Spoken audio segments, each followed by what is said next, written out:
I have followed the stock market for the last 1,000 days. That means charts, news, and even Jim Cramer. I made a mistake here.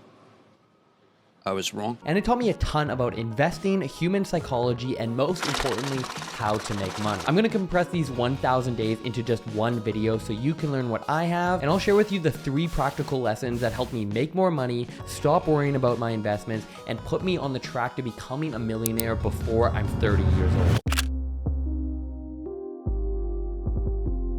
You only have to follow the stock market for a couple of weeks before you quickly learn that there is always a problem somewhere. When you see oil fall like this, interest rate hikes this year, severe inflation, a relentless barrage of Eastern Ukraine. There's a lot of Karens out there, and that means that there are a lot of people that are always looking for a problem, and that problem can happen anywhere in the world. Do you think you can park this close to my car and get away with it? But it actually goes deeper than that. Sure, inflation has gotten so bad that I can now only afford to eat lentils or chickpeas if I'm feeling a little spicy, and I've even had to start an OnlyFans account to try and make ends meet. What's up, guys? Just picked up this brand new outfit. Gonna be wearing this for the new OnlyFans shoot that's coming out. If you've been scrolling YouTube, you know recession is coming and your boy's gotta eat. It's only $50 a month subscription. Link is down in the description below. Help your boy out. The shoot is gonna be nuts.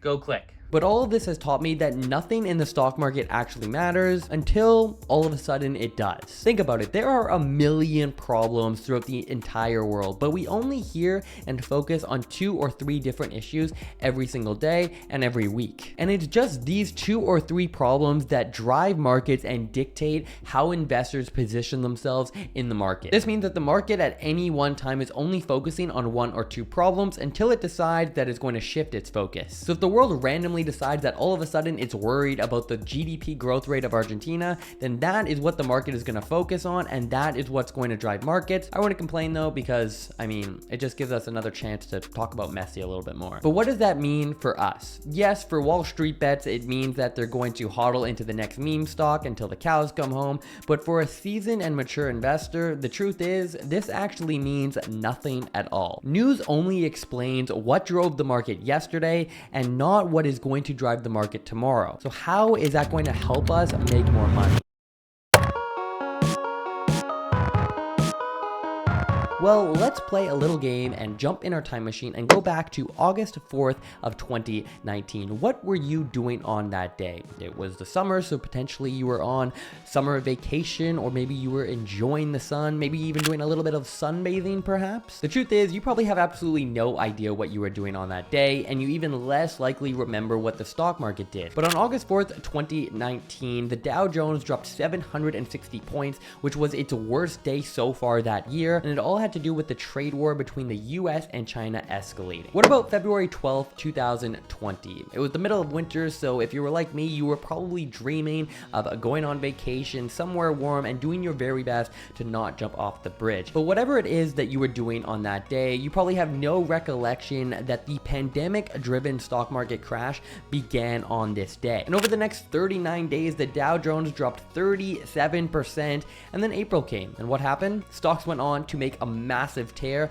and go back to all-time highs. The point of why I'm saying all of this is that ultimately everything is just noise. Absolutely everything. It's just noise. On a long enough time frame, you're going to forget about the fear, the pessimism, the negativity that's going on in the world and in the market. And if you focus too much on all of this negativity, well, I'm sure you would pay a lot of money to go back to March of 2020 and buy as much of the dip as you possibly could. I thought it'd be fun to mix things up mid-video and play a little game. 6 years ago in my grade 11 business class, we were given an assignment where we had 25,000 fictitious dollars and we had to invest it into a stock portfolio of roughly 10 stocks. And that portfolio had to be somewhat diversified. We had to be across multiple sectors. We even had to have a little bit of money in gold because my teacher was a heck of a boomer. The funny thing is, I still have the exact account that I made when I was 16 years old. So the question is, how did I do? Well, you can see that that account is up 69%. That $25,000 turned into $47,214.66. Now, that's pretty cool to see, and that's a pretty sweet return. But the question is, what would the result have been if Matt had just gone up to his boomer teacher and said, "Sir, we're not putting any money into gold. We're not going to be diversified into just 10 stocks. We're putting it all into the S&P 500. We're going to be diversified across 500 stocks." Would that have made more than 69%? Well, you go back in time, you check the charts, you do a little math. I did all of that, and it turns out if young Matt, 16-year-old little buck, had actually put that $25,000 into just the S&P 500, now he would have generated a return of 210%. That's a return of 142% more, which is just insane. And keep in mind that I was not day trading any of these stocks. I picked solid companies, at least as solid as 16-year-old Matt thought, and I followed the golden rule of not touching things, playing the long game, and letting it ride out. And yet I did not generate even close to the return that the overall market has generated since 2016. It turns out young Matt wasn't as bright as he thought he was. Okay, I get it. I shouldn't focus too much on the news because it only dictates what happened yesterday and not what's going to happen tomorrow, and that on a long enough time frame, everything is just noise, and that it shouldn't really impact any of our investing decisions. But how does that help me secure the bag, get some tendies, secure the Lambo? If you're like me, you love the stock market, seeing what's up, seeing what's down, watching Meet Kevin flip-flop, and even making millions on Jim Cramer's inverse ETF. I was wrong.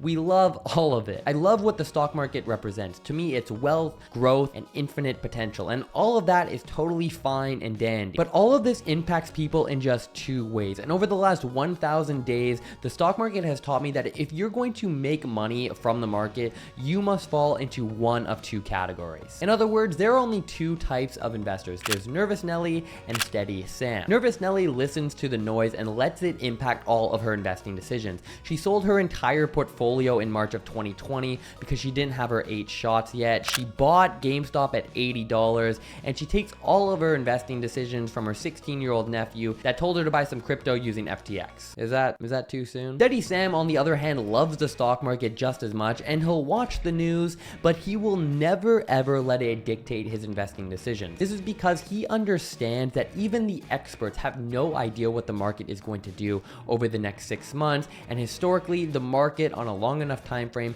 will always move up and to the right. So instead of trying to time the market and let the news impact his trading decisions, he plays the long game. He continues to invest in the market every chance that he gets, and he just allows it to compound and grow over time. Steady Sam understands that investing just $500 a month into an ETF that tracks the returns of the S&P 500 will turn into $500,000 in just 25 years. He also understands that over the last 30 years, if you miss just the 30 best days in the market, your overall returns would have dropped a dramatic and insane 83%. As a result, Steady Sam never ever tries to time the market. Instead, he focuses on his time in the market, and it's just because he's a pretty smart dude. So ultimately, what I'm trying to tell you is that following the stock market is a waste of time. It doesn't mean you shouldn't do it. Heck, I have done it for the last 1,000 days, and I'm going to continue to do it for the next 1,000 days. But it does mean that you can't let the noise of everyone and everything have an impact on any of your investing decisions. And remember that $500 a month that Steady Sam is investing into the market every single month that will turn into $500,000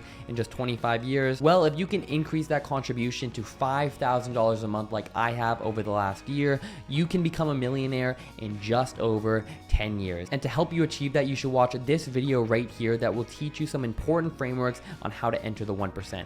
Thanks for watching, play the long game, and I'll see you in the next one. Peace.